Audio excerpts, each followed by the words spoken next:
പാവപ്പെട്ട മക്കൾക്കും വാങ്ങിയത് നിങ്ങൾ കണ്ടിട്ടില്ലല്ലോ. ഇത് എത്ര റുപ്യാണ്? നിങ്ങൾ എൻ്റെ പിന്നെ നന്മകൾ കാണുന്നില്ല, തിന്മകൾ മാത്രമേ കാണുന്നുള്ളൂ. ഇത് നോക്കി, ഇത് എത്ര സ്ഥലമാണ്? ഇത് 3-3.5 ഏക്കറാണ്. മനസ്സിലായില്ലേ? ഇത് വലിയ സ്ഥലമാണിത്. ഇത് കാട് കൂടിയിട്ടാണ് ഈ വീടിന്റെ ബാക്കിലൊക്കെ പെട്ടെന്ന് പിന്നെ 70 പെൺകുട്ടികളെ കെട്ടിച്ചു.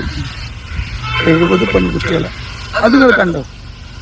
18 മക്കൾക്ക് വീട് വെച്ചു കൊടുത്തു. അതിനെ കുറിച്ചുള്ള യൂട്യൂബർമാരുണ്ട് ഇപ്പൊ കിട്ടില്ല. ഒരുപാട് 8 മക്കളെ ഏറ്റെടുത്തിട്ടു. മാസങ്ങളോളം പാവങ്ങൾക്ക് കായി കൊടുത്തു. അത് കേട്ടോ, അല്ലാഹു ഒരു മുതലും ഞാൻ ഉണ്ടാക്കിയിട്ടില്ല. എനിക്ക് വേണ്ടേനു.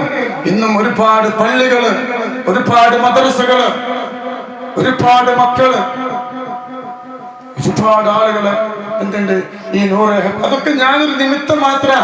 പക്ഷേ ഈ പൈസകളൊക്കെ തരുന്നത് ഈ ഇരിക്കുന്ന 10,000-കണക്കിന് ആളുകളാണ്.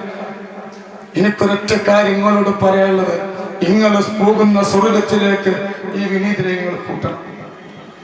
പിന്നെ ചികിത്സക്ക് ആളുകൾ പറയും തങ്ങളെ അവിടെ വന്നിട്ട്. ഇപ്പൊ ചില ആളുകൾ പറഞ്ഞു നടക്കും, ചില ആളുകൾ ശത്രുക്കൾ പറയുന്നുണ്ട് എന്റെ അമ്മയത്തെന്തോ കുട്ടിച്ചാത്തുണ്ട്. കുട്ടിച്ചാത്തൻ, ഈ കുട്ടിച്ചാത്തന്മാരെ പറഞ്ഞപ്പോ നടക്കുത്തരേ ഞാൻ പറഞ്ഞൊന്നും നടക്കും. ആൾക്കാർ പറയും, ചില ആളുകൾ പറയുന്നുണ്ട് എന്റെ അമ്മയത്ത് ജിന്നുണ്ട്, ചില ആളുകൾ പറയുന്നുണ്ട് എനിക്ക് കറാമത്തുണ്ട്.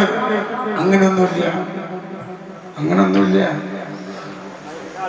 നമ്മൾ എപ്പോഴും സ്വലാത്തുൽ ഫാത്തിഹ, അതൊരു ബറക്കത്താ. സ്വലാത്തുൽ ഫാത്തിഹ ചൊല്ലുന്ന അല്ലാഹു നിഅമത്ത് നൽകും. ഇപ്പൊ വിവാദങ്ങൾ കണ്ടില്ല യൂട്യൂബിലൂടെ?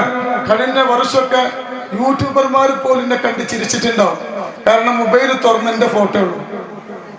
മൊബൈൽ തുറന്ന് ഞാൻ കള്ളനാണ്, ഞാൻ ഓട്ടോ ഡ്രൈവറാണ്. പഠിച്ചോനെ, ഞാൻ എന്റെ സ്റ്റെയറിംഗ് ഞാൻ പിടിച്ചിട്ടില്ല.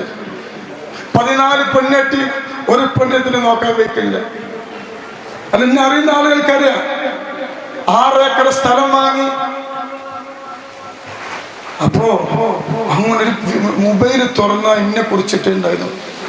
പക്ഷെ ഞാൻ ഭാഗ്യമുള്ളവനാ. അല്ല പരാജയപ്പെടുത്തുള്ള, പരാജയപ്പെടുത്താതിരിക്കട്ടെ. ഞാൻ ഒരാളെ പേടി 12